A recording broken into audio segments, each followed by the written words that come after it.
So it will record your voice too. So I can post this later.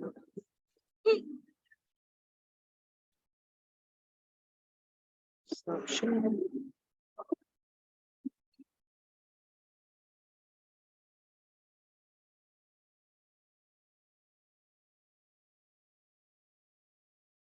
Why isn't it coming up on there now?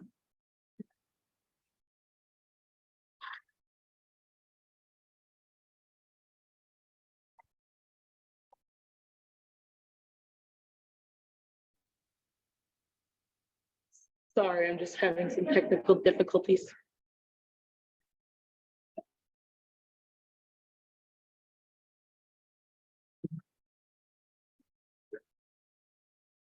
Oh my God.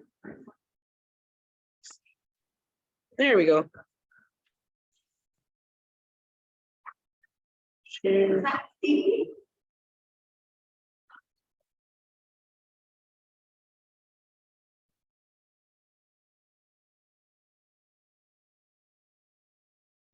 Okay, so can you guys hear me?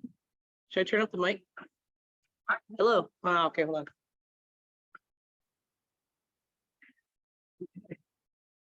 Can you? Oh, there we go. Anishinaabemowin, everybody. My name is Zhaabwiitoo'daa Green. I work here for the Mississauga Credit First Nation.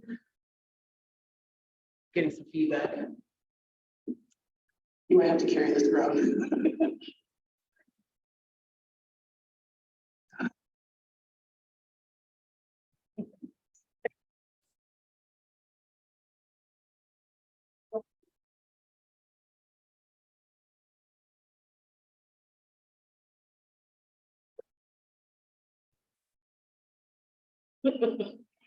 Why? Okay, so like, hello. There, wait. Oh my God. Hello. Okay, wait. No, right there. So why is this gotta be so complicated? Wait, I think I found, no. Hello. It's not about that, it's about Hello. this. It's about this.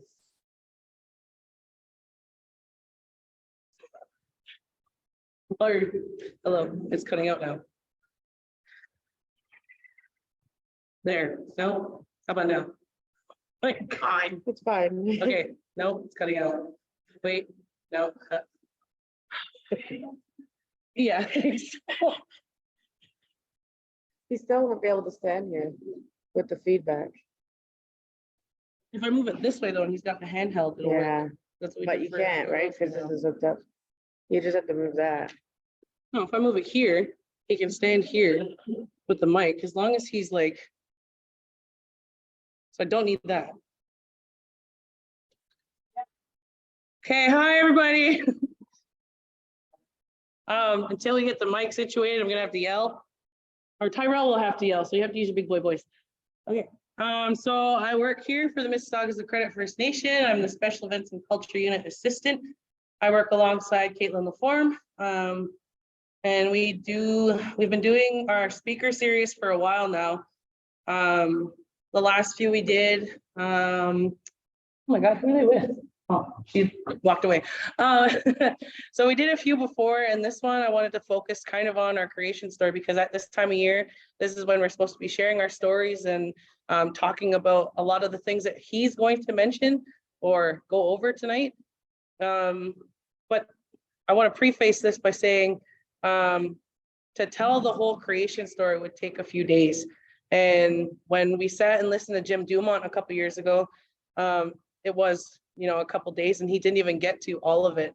So I want to say that this is the beginning of telling these stories and talking about everything that he's going to share tonight. So I guess I'll introduce him. This is Tyrell King. He's a member of the Mississauga Credit First Nation. He has lived here and grown up here. He's also my cousin. But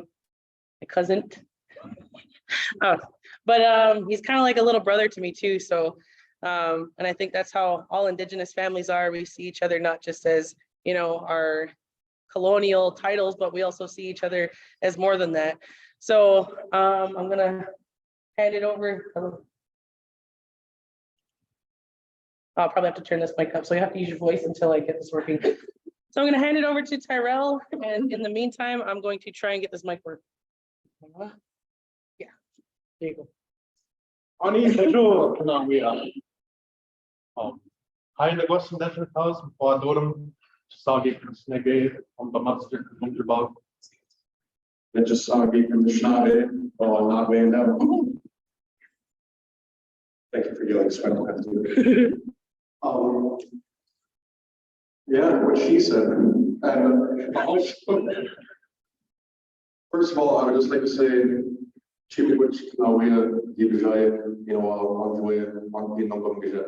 thank you everyone for coming and gathering here this evening. And I would also like to say to Mark, Chris, Jordan, Bo, and Brian for helping with our catering tonight.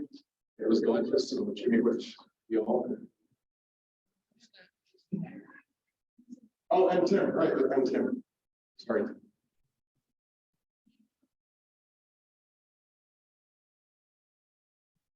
Well, sorry about that.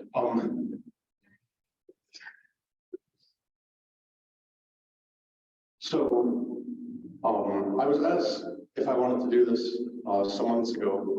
I think it was back in December. And if you know me well, like 90% of the people in this room do, you would know that I'm a hardcore procrastinator and I can be irresponsible at times.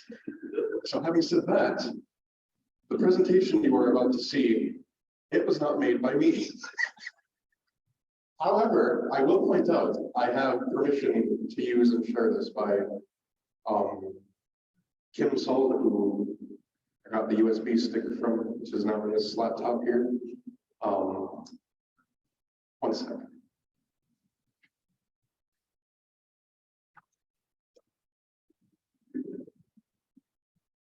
Thank you. So, what this is about is the mural in Lloydis King Elementary School, literally just across the parking lot over there. And when it was made, it was a project that was envisioned to depict our creation story of the Anishinaabe and the history of the Mississauga Nation, particularly ours. Well, mostly ours, I should say. Mississauga's of the credit. And I don't actually know what year the mural was made, but there are like 6 or 7 people in this room who could tell you that. I can't, but they could. And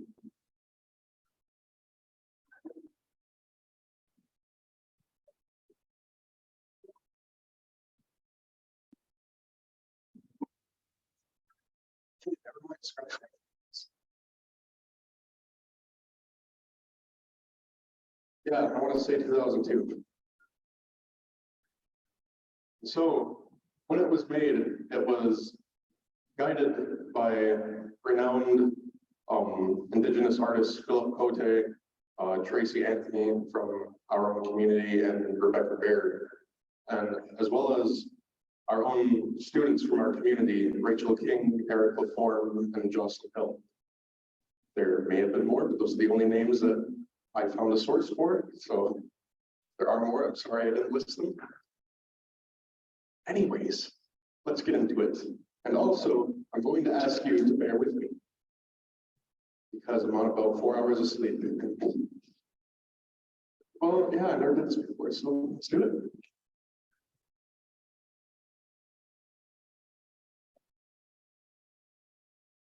So, how most, if not all, creation stories start, it begins with pure and utter darkness. And in the beginning, there was nothing. It's believed there was but one spiritual being that lived in that darkness, and it was Zhaabwiitoo'daa, the great spirit, or the spirit we give thanks to. And so what this first depiction talks about, it talks about the 7 fires of creation. And this is how everything started. So if you notice in the top left corner, it's a tiny black circle. That's to represent the darkness that was always there in the beginning. And what happened that really started everything was thinking. And it was just the way we were taught when we were kids, how it looked was like when you tap a puddle of water that ripples out. That's what it appeared to be in the dark void. And when that happened, that's when the stars were being made. So we say that the stars are the oldest things in creation. And having said that, I would also believe that it's the star beings who are the oldest in creation as well, our protectors. And so,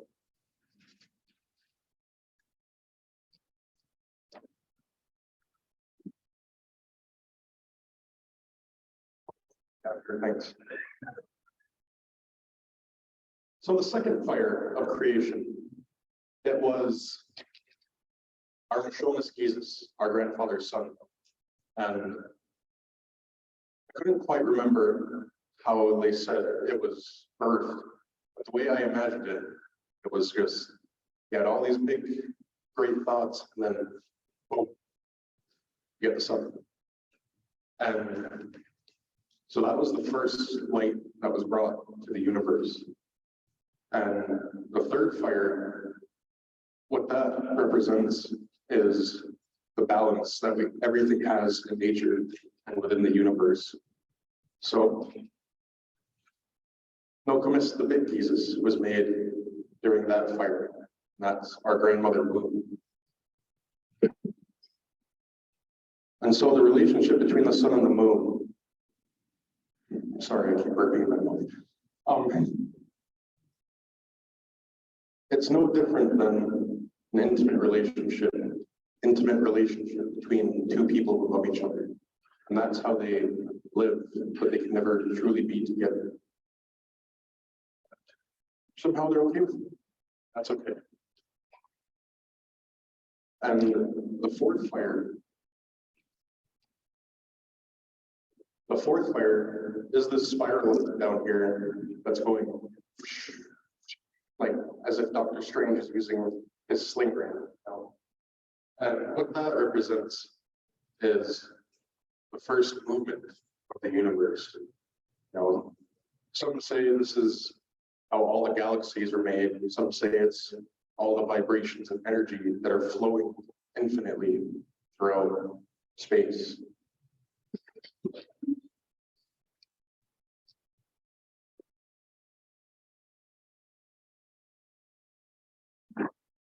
So the fifth fire is said to be the first seeds of life that were made from the basics of the first four stages of creation.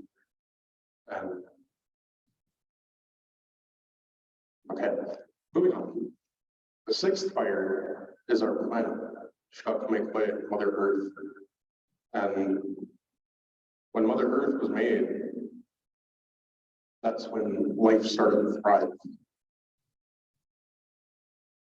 So it made all of the water, all of the grasses, the trees, all the birds, the animals, and the fish. And the seventh fire was the first human, or the first being, and that was Anishinaabemowin, or some people call him Nanabush. I don't know where that comes from, but I know they call him. So when that happened, he was made from everything, just the same way we are. The only thing is, they say the first being is half spirit, half man. So he was made from the soil, he was made from the water, the wind, the fire. But if you notice at the top and just above the tree line by those birds, that's the mega shell. And so that's where Anishinaabemowin was birthed from, when the Great Spirit took that shell and breathed through it.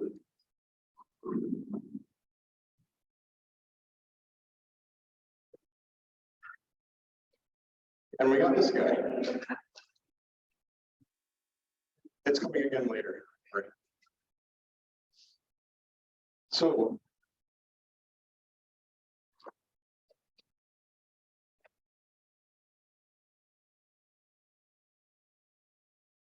oral stories tell us that his first appearance, and arguably only appearance, was in North America, Turtle Island.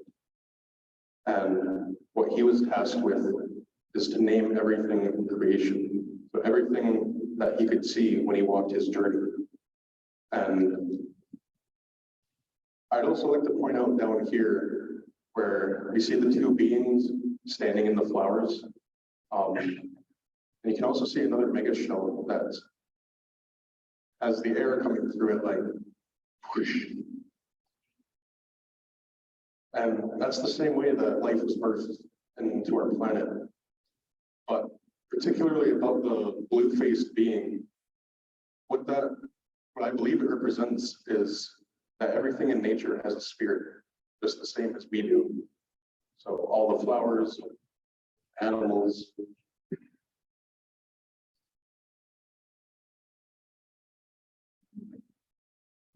And when he was walking to name all of these things, he learned many lessons. And he learned that everything has incredible power in the physical realm as well as the spiritual realm. And after a while, Anishinaabemowin was gifted a brother, a good friend to walk with him. And that was Mainga the wolf. And that's where we learn brotherhood from, and humility and the importance of family.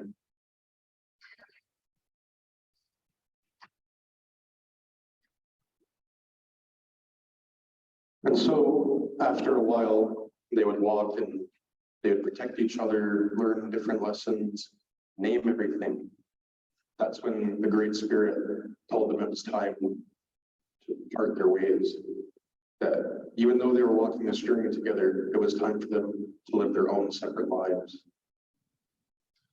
But having said that, it's also said that we live the same way as they do.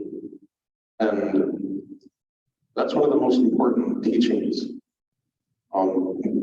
within all Indigenous cultures, is that we learn countless lessons and important teachings from nature, from the animals especially, just by observing them. And so what we learned from the wolf family was the Zhaabwiitoo'daa, humility. We learned how they cared, loved, and protected each other. And that's how we based our communities.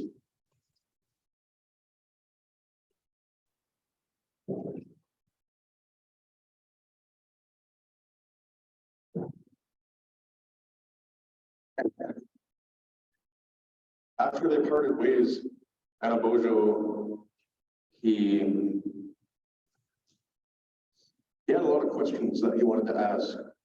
And so what he did was he set out on the lakes to paddle in a canoe that he made from a log. And they said that when he cut the log, he shaped it a whale's belly. And why he was going across this lake was to find his grandmother, his Nokomis, and that she would teach him many lessons and important things just so he could have the essentials to survive and also bring gifts to the people.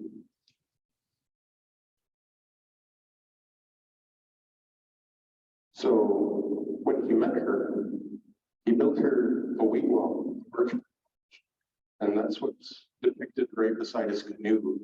And the woman with the shawl, that's his Nokomis, his grandmother.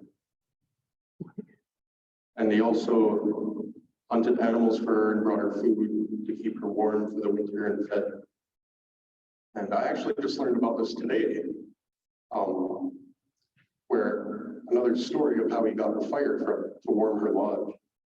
And it was pretty interesting, I must say. So they say that because Nanaboja was also a trickster, shapeshifter, who could take on many different forms of indigenous creatures. And so he changed into a rabbit, and he ran into this lodge where this fire was burning. And what he did was he got close to it so his fur could catch on fire. And he ran as fast as he could to bring it back to his Nokomis. And they say that's why some rabbits actually have a darker brown spot on their backs. I thought that was really cool. And then after he brought her the fire, that's where he received this beaded outfit from, which he's depicted wearing to the right. And she also made him pouch to carry his bundle, his medicines. And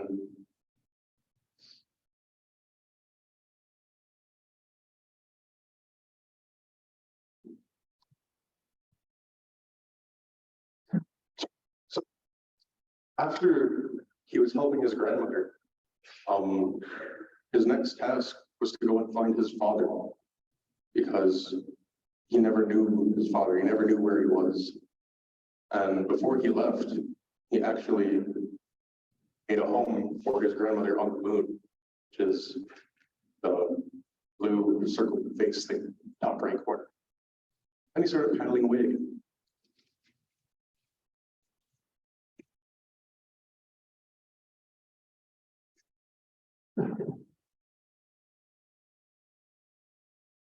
So when he was paddling across the lakes and the rivers, and he was looking for his father, he actually heard the song that was being sung. He didn't know who was singing.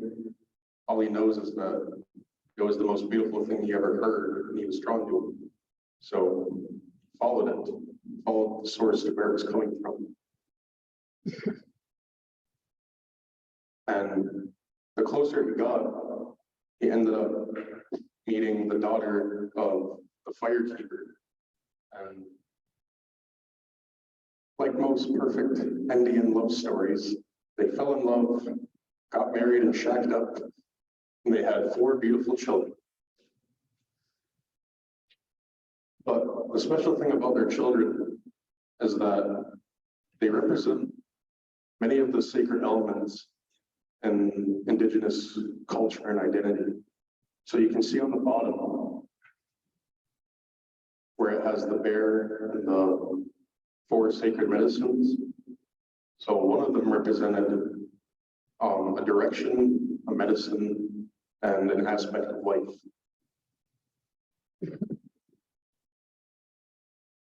And so they say that it was the doorkeeper of the north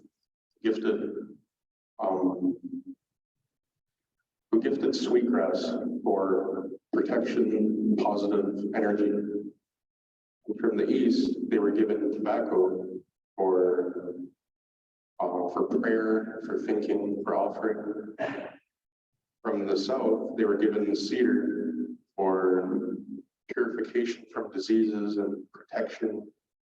And then sage was given from the west for cleansing and good health of the spirit and mind.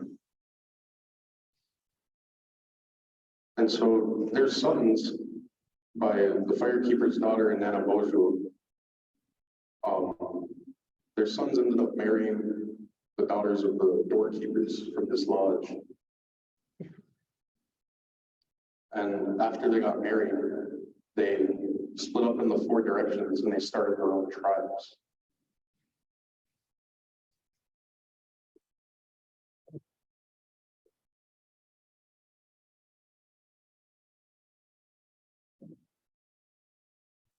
So on the left here is a representation of our way of life, how we used to live. And they say the first tribes, they lived closer to nature. So it was easier to build lodges, it was easier to hunt, to gather materials, to make baskets, canoes, wigwams.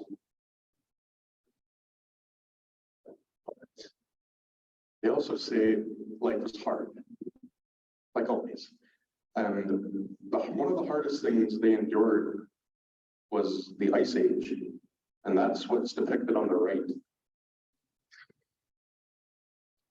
So they say on the right, they had the messengers and the runners who would travel long distances across incredibly massive sheets of ice just to gather medicines or is it herbs or herbs?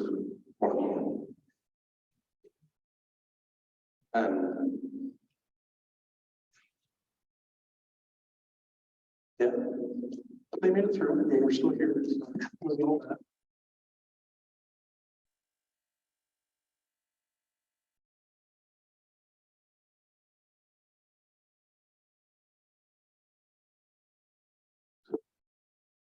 Part 6.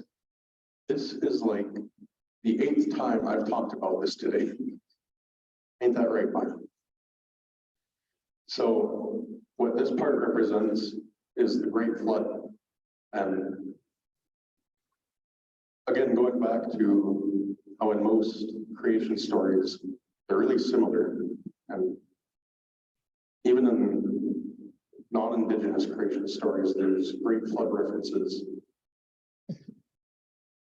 So how this came to be was we lost our way of life. We turned on each other. We would lie, we would steal, we would fight, we would go to war. We stopped being thankful, stopped being humble and grateful. And that upset the Great Spirit. And so what happened was he flooded the earth so it could purify it from all the negative energy that was plaguing. And on the left, you can see there's some animals and as well as Anishinaabemowin who are clinging onto a log. And that's how they first survived it initially. But they were talking amongst themselves and wondering what they could do, what they were going to do. And Anishinaabemowin told them, if one of you can swim to the bottom of the water, grab a piece of dirt, bring it up, I can make the new earth. And so I'm sure you've all heard the story, but how it essentially goes is there are many animals who tried. There was the loon, there was the beaver, the otter. I even heard that there was the moose who tried because they had really big lungs. So they thought maybe he could swim better and hold his breath longer, but none of them prevailed. And so they were all sitting around wondering what they were going to do. And it was the muskrat who spoke up. And if you've ever seen a muskrat, they're really tiny, about the same size as a rat. But so the muskrat, this tiny animal that spoke up, said, I can try it, I will try it. And all the animals laughed at him because he was so small. They shamed him. But it didn't stop him, it didn't bring him down. And so Anishinaabemowin told Muskrat, said, thank you for your bravery. Said, just do the best you can. Thank you for trying. And the Muskrat said, I will try my best. I'll do what I can. So he went down, and down, and down, and down. And he was getting really tired and weak. He was nearly suffocated and lack of oxygen. And when he finally reached the bottom, that's when he passed out. And he died and floated back to the surface. And when they saw him, all the animals cried because they felt so bad about how they treated him before. And then Anishinaabemowin told them to bring him his body so they could at least honor him. And when they were bringing him to Anishinaabemowin, they noticed his fist was closed, his paw was closed. And so they opened it and they found a small piece of dirt inside. And they all cheered and hooray, war whooped. And Anishinaabemowin was able to bring the muskrat back to life. That's why we still have them today. And so he breathed life into it the same way he did with the mega show.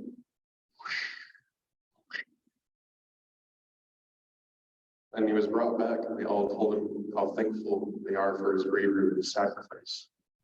And then, with that ball of dirt, he also blew life into it. And then, from it, sprouted a little sap, sprouted life. And so it was the turtle who volunteered to carry that earth. He said, place it on my back, and this is where the new earth will be. And so from there, they both grew. You never knew that. That's why we call North America Turtle Island.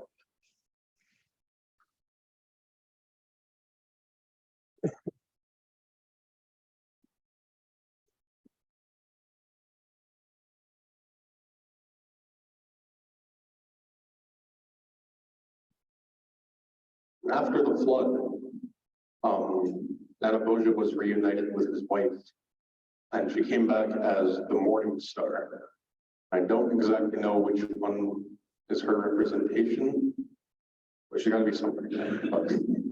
So we'll leave it up to you to find it, because I don't know where it is.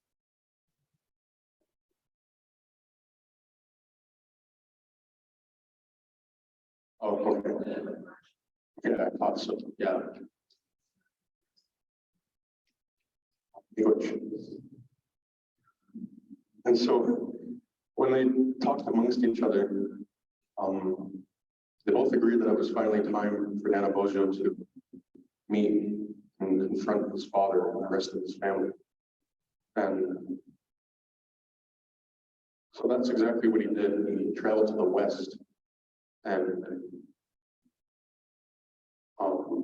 the slide will come up. So when it does, I'll point it out, but it's a depiction of an elderly man standing above the mountains, the height. That's supposed to represent his father. I think this is thunder, one of the thunder movies. So, just the same as when Anishinaabemowin was first placed on Earth, when he was traveling west, he was still learning many lessons and teachings, and a lot of them are stories now. So, his older brother here, Zhaabwiitoo'daa, the buffalo, the wild cow, that was one of his best teachers. And what the buffalo taught Anishinaabemowin was that we are to respect, care for all living things. So, I don't know why he couldn't learn that from anything else. I mean, that's pretty basic, but some people still gotta learn this stuff. Here she goes.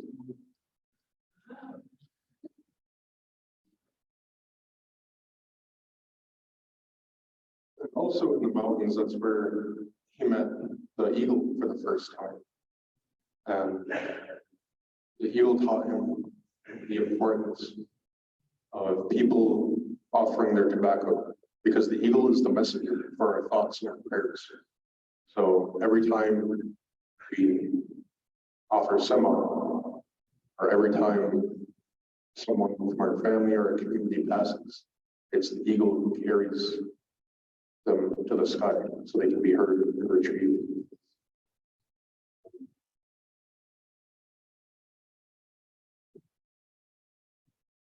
And you can notice the two bears down here in the bottom. those were the protectors of the North. And that's also where he picked up a lot of medicine teachings. But I'll get more into that when we make it to the cleanse now. And one of my personal favorites, notice in the bottom right corner, the bottom picture.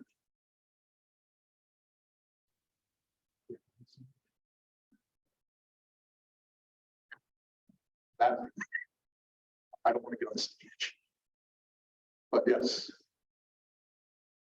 So you guys were saying it over there, Zhaabwiitoo'daa, and I haven't found the definite translation for that word, but some interpret it as giant or the wild man, or some just say it's the Sasquatch, which he is. But what we learned in grade 6, and I still remember it to this day, it was a story taught to us by Carl Kingbaugh, Zhaabwiitoo'daa. And he was telling us about the prophecy of the brown star. And what that is, it's supposed to be the home planet of Zhaabwiitoo'daa in his race and where he originally comes from. Because he was brought here to protect the people, the animals, and even walk throughout different dimensions to protect them. So some people say that who claim they have seen Sasquatch, but they lost sight of him, it's because he has that ability to walk through different dimensions. So I thought that was very cool. Anyways.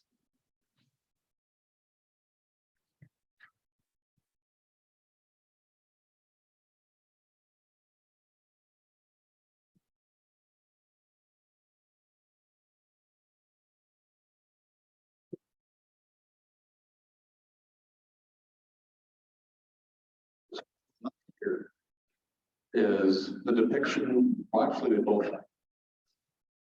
So this is the one I was talking about on the right, the older man sitting in the mountains. That's Nanabojo's father. And on the left, you can see two men who look the same, one is smaller than the other, and it's the bigger one who's his father. And so when they met, his father could sense how strong and powerful Nanabojo was and how powerful his powers were.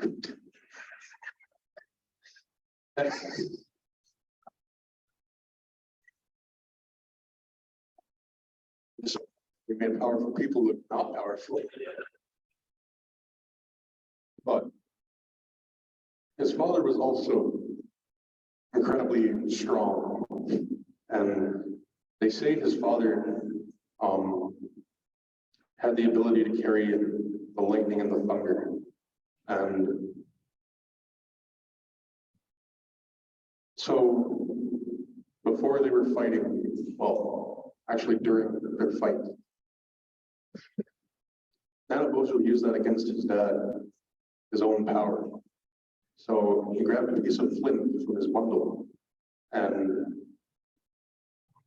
what he did was he slashed his father with it, because the flint harnesses the same energy as his dad to create those sparks. And after they fought, well, just before they were done fighting, they were both realizing that it was going nowhere, that no good is coming to this. And so they both agreed to make a peace pact, stop beating each other up. And once they were done fighting, Nanabojo asked all the questions that he ever had that he needed to ask his father. So all the questions that he had from when he first set foot on the ground. And after they talked, it was the pipe that was given to Nanabojo, and it was supposed to bring peace amongst the people, stop them from fighting. So that's what you can see on the left picture with his bag and his now part of his bundle. And the biggest lesson from this story was that violence is the greatest destruction to our people, our home. And that it was never meant to be a part of life. And as these lessons come to us, as we're taught them, we're the only ones who can make the change.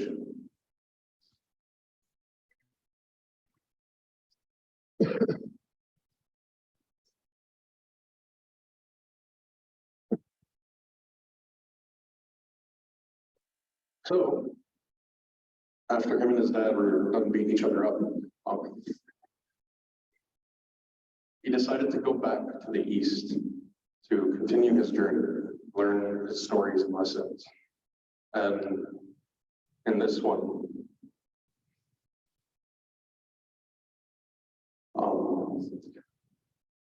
it talks about the raccoon, the berries, and even the blue jay, I believe.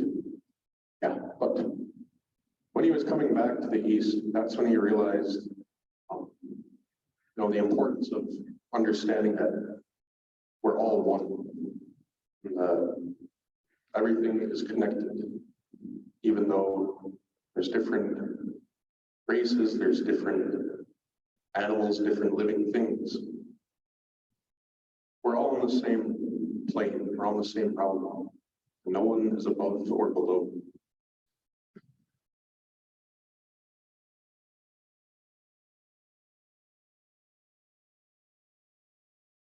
Give me 1 second.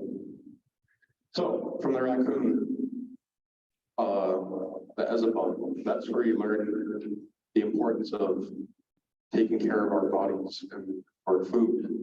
So, the raccoon, being the trash eater it is, back in the day, they would clean their food and clean their hands before they would eat.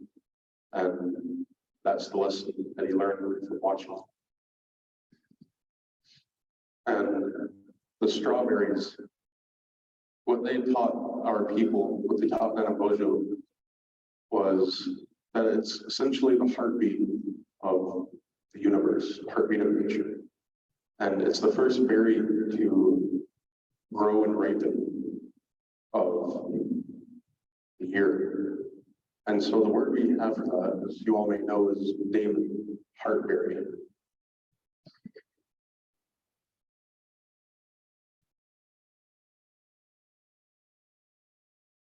And the blue jay is said to be just like the woodpecker, it's how do I put this? The alerter. So it tells everyone that someone or something is coming.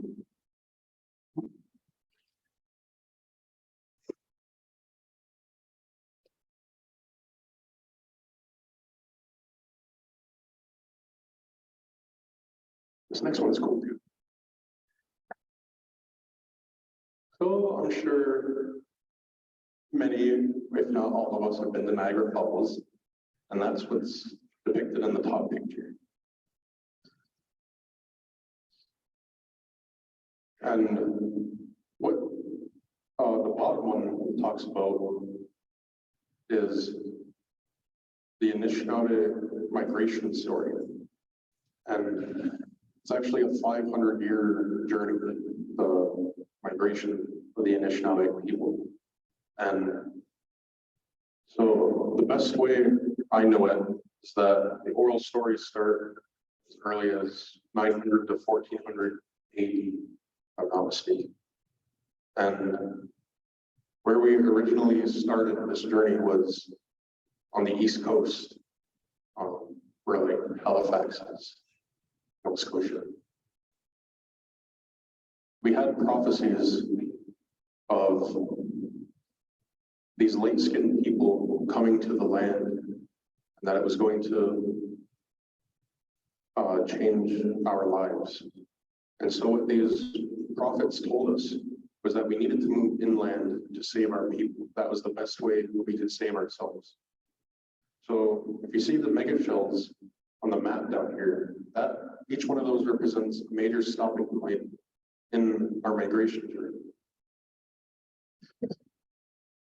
And one thing I picked up along learning this was that they knew they were going the right way, or they knew when they had to pick up and move again when they seen a mega shell come from the water. So the first one was along the St. Lawrence River, that's like bordering with Quebec, Ontario, as far as I know. And then the second major one was Niagara Falls. The third was the Detroit River. The fourth, Manitoulin Island up north. The fifth, Sault Ste. Marie. The sixth, Spirit Island by the western side of Lake Superior. And then Madeline Island, Wisconsin, was the final stopping.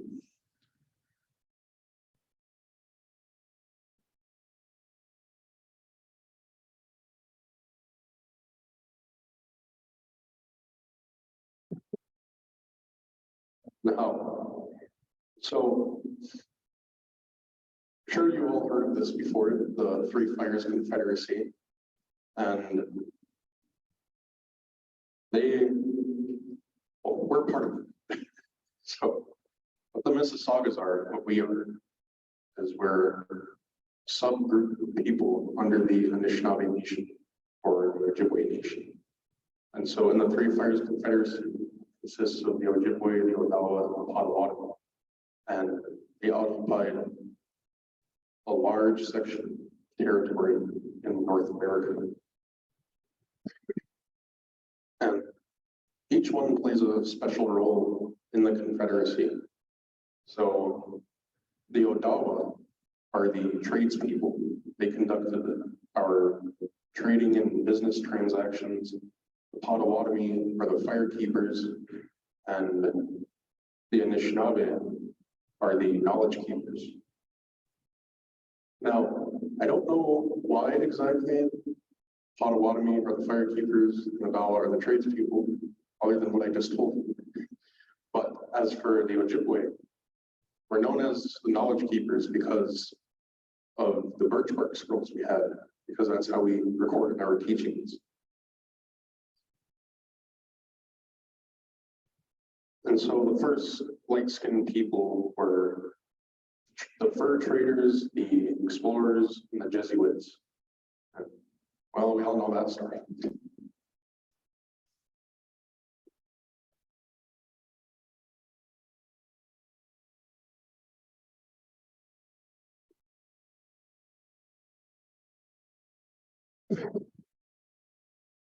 And these ones,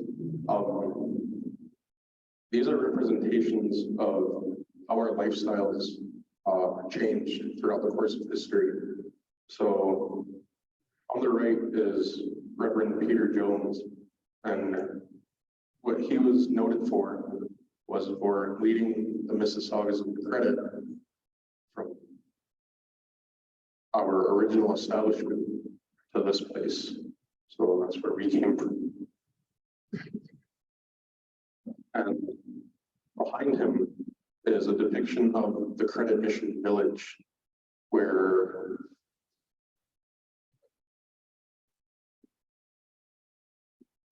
we used to live. I don't quite remember where that is. The Mississauga Golf and Country Club.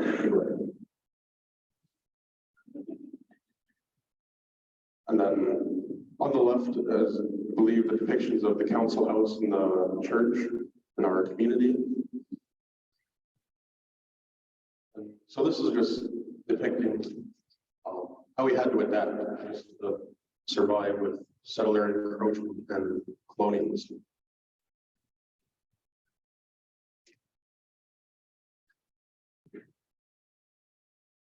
And this one, it's the correlation between how the buffalo sacrificed its legs to save our people. And one of the biggest ones, one of the biggest reasons was for the residential school system. And I can't think exactly of all three instances of when the buffalo sacrificed its legs. But one of them was this. I believe one of them was when they were massacred in the United States. And you've probably seen the photos where there's mountains of buffalo skulls just sitting in the plains. And I believe that's part of the white buffalo calf prophecy. And the way I understand it, like most prophecies, is once it sacrifices its fourth and final egg, then that's it. That's the rebirth. Then reset.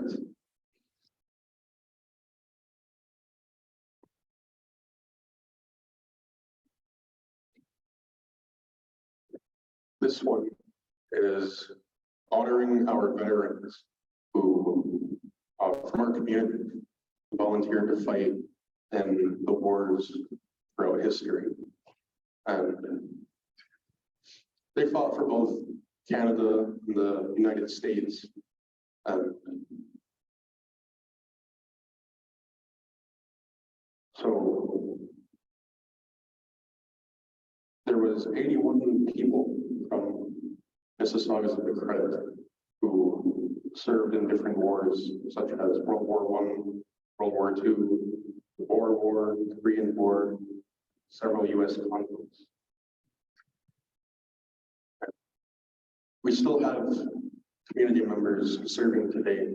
And so obviously it's important to take the time to say miigwech to them and appreciate them for what they do.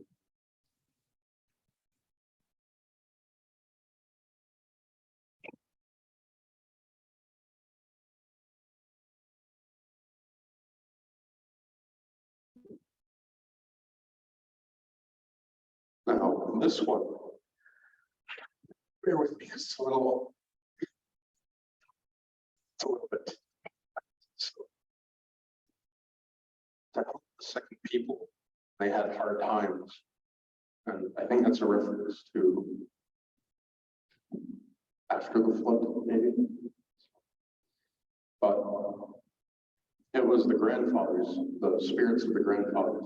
We sent a helper so we could relearn our ways and teach us the importance of our gifts. And so what the helper did was he took an infant boy to the grandfather spirits. And the grandfathers asked the helper to show the boy everything that was created. And by the time he was 7 years old, that's when he could be returned back to, that's when he could come back to the lodge of the grandfather spirits. And so, that being said, you can imagine what 7 grandfather spirits represent as the teachings. But I was thinking about this the other day. It could be interpreted in a couple of ways as well. So, like, how do I put this? If you've ever heard of the 7 chakra points as well, like the 7 aspects of your health and your physical and spiritual existence.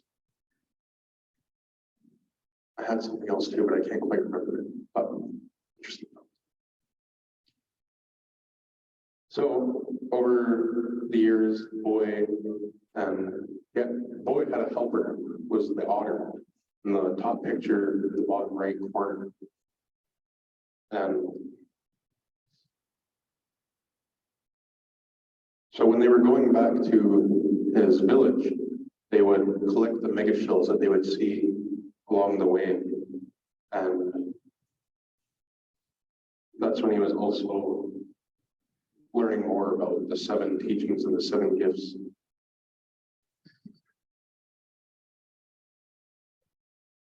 And when he finally returned back to his village, he was the one who taught his people about the 7 grandfather teachings.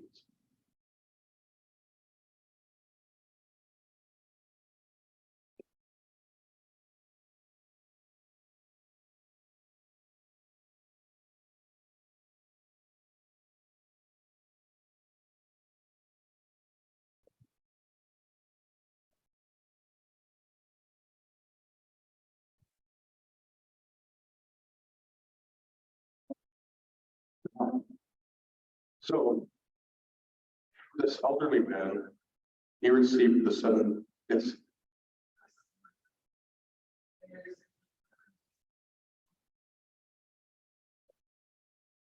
Thank you for pointing that out. So we had a discussion about these markings the other night, and assuming they're pictographs, petroglyphs, rock and cave paintings, and unfortunately, there's not a picture of the other half. But so if you don't know much about pictographs, what they are is it was another way of recording how we learned, how we lived. So many of them were illustrations of animals or even acts of nature like thunder and lightning, potentially even tornadoes and floods. And I've noticed too, when you look at pictures of them, a lot of them reference a great spirit, and it always looks the same. It looks like a Futurama character. Like it's a tall being, the circular head has spokes going around it. But on the second half, fortunately we can't see it, but many believe it's Medieval teachings, but also teachings of both physical and spiritual aspects of existence. That how we live up here is the same way they live up there or down there, however you want to interpret it. And it's also shaped like this. So it comes back. And I received a teaching a while back that what that's supposed to represent is the journey of your spirit. So when you leave the spirit realm, you live your life on earth, you will eventually go back to that.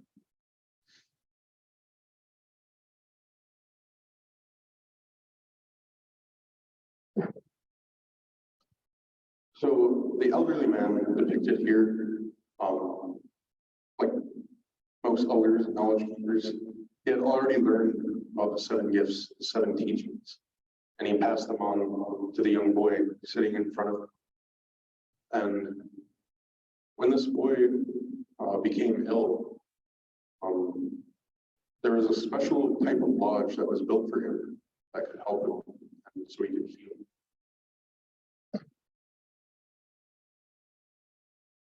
And so this elderly man, he was recollecting of a time when his teachers taught him how the 7 gifts are channeled through the water drum, the wooden vessel. Some refer to it.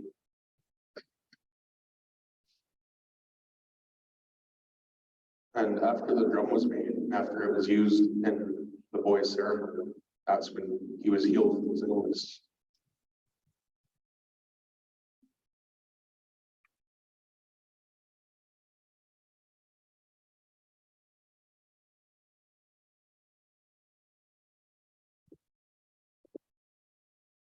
Now, so it says lodge structured in 7 beings. I'll talk about the 7 beings first, and then can go into the lodge a little bit. So what these represent, probably guessed it, 7 grandfather teachings, the 7 gifts.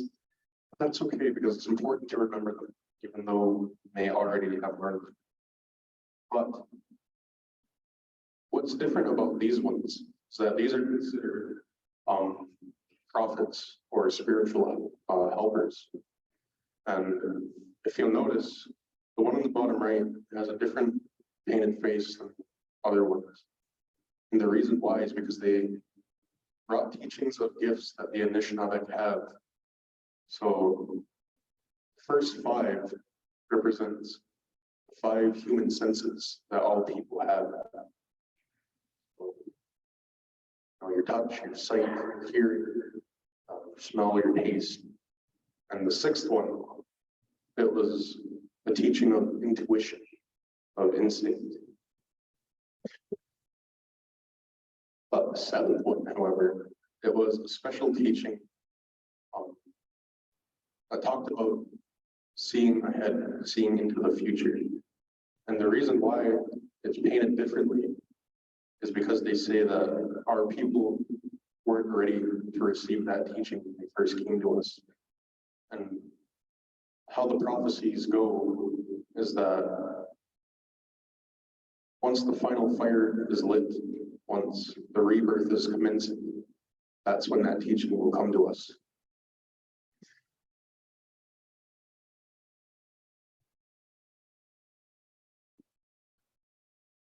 Lodge structure. So,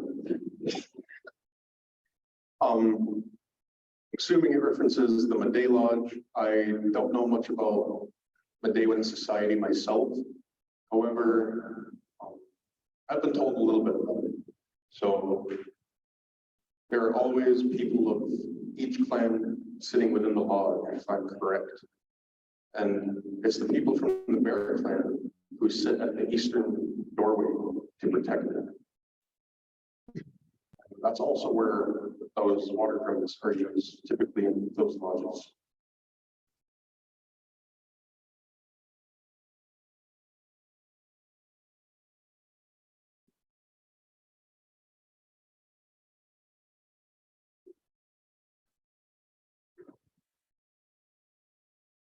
Now, so these are both eagles. The eagle on the left is actually, so how the mural is painted, it's painted on the three walls. One there, one there, one there. And the eagle on the left is actually painted on the first wall. It was near the same mountains where Anishinaabemowin's father was sitting. And the one on the right is depicted on the last wall. The reason why it's sitting above the pipe is the teaching behind the eagle. And it's just going back to what we are taught about when Anishinaabemowin first met, first met the eagle, is that his responsibility is to carry all those thoughts and those prayers and those messages to the sky. And so why it's depicted above the pipe also is because they say the pipe was also brought to us to restore peace amongst our people. And, you know, again, throughout history, even our own people, we lived in war and conflict with each other. And that angered our ancestors, it angered the Great Spirit. And for a time, the Great Spirit was thinking of purifying the earth yet again, cleansing it again. But it was the eagle who flew to the sky and told the Great Spirit, there are good people on earth. There is no reason to destroy it again. Basically, he was saying, you know, if you give me a chance, I could help them out a bit. There's no need to go full out swinging just yet.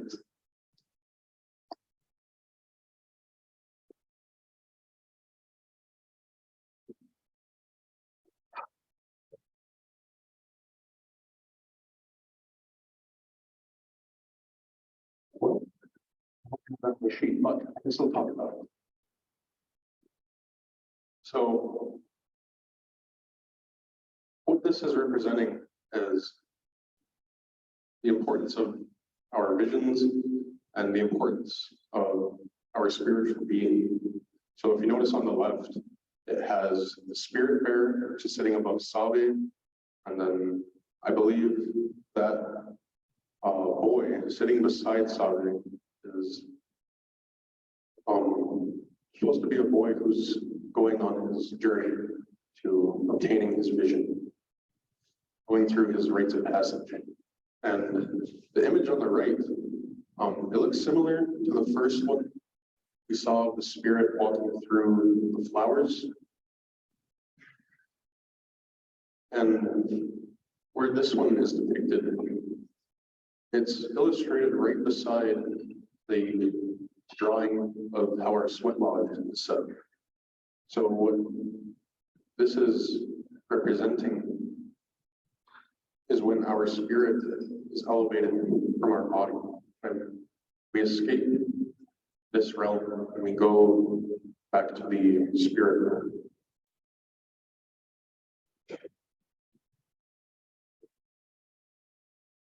Well, kind of already talked about this stuff, but that's the clan system on the bottom left. So there's the marten, the otter, the deer. I found and learned recently that in several regions of Anishinaabe people, it's not always the deer clan. Some might just call it the wolf clan, because there's also moose clan or caribou. And same with the bird. So, you know, bird clan, that could represent eagle or a hawk maybe. And then below is the loon, the crane, the fish, and the bear.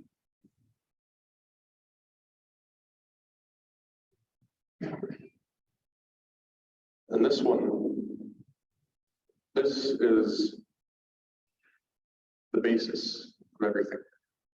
This is the biggest thing that all of our people have been striving for since we were put here.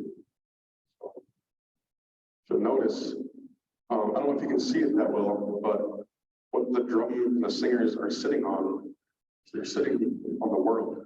That's why this part is titled Youth on Top of the World, around grandfathers at the drum. And what this is depicting is when our people, and when not even just our people, when our world has had restored peace and harmony, when everything in creation is living within the laws of nature and living with the 7 grandfather teachings. So when that happens, that's when the world will know peace. Now, English.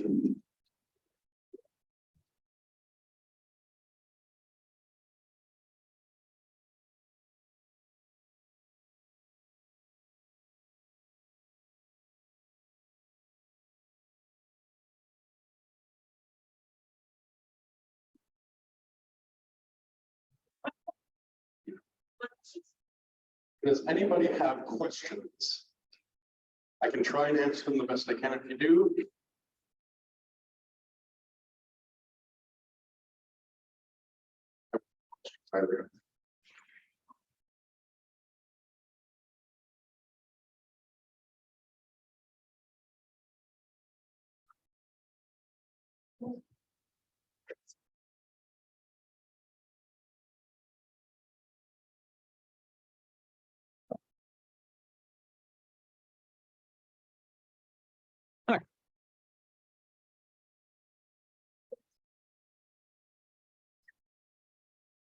It's me.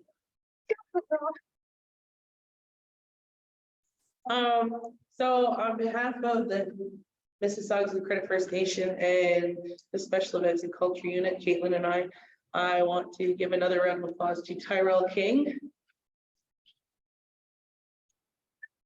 You did an amazing job tonight, and I'm really proud of you. And being able to tell this story isn't easy. And it takes years to learn, and this is the first of many times that you will tell this story. And each time it's just gonna, you know, you're gonna add more and more to it. And, you know, I'm really proud of you, and I'm so glad that we were able to get you here and to tell this story. I wish we could have went to the school, but it's under construction right now. So, but that's okay. We were able to, you know, kind of do this again. So, Miigwech Tyrell, there's a little, well, there was lots of food left. There's lots of scone left in him. I'm assuming still corn soup too. But if you want to come up and talk to Tyrell, I also want to. Oh, there's lots of corn soup and wild rice salad for the taking. I also want to give a big round of applause to Mark Salt and men's group for cooking all the awesome food tonight. It was amazing. Yay! Thank you. And if you have any questions for Tyrell, He's right there. He's your guy. Big Witch.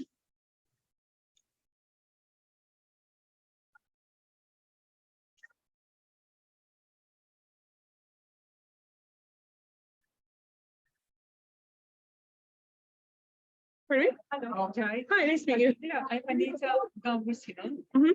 I'm from. I was. Yeah.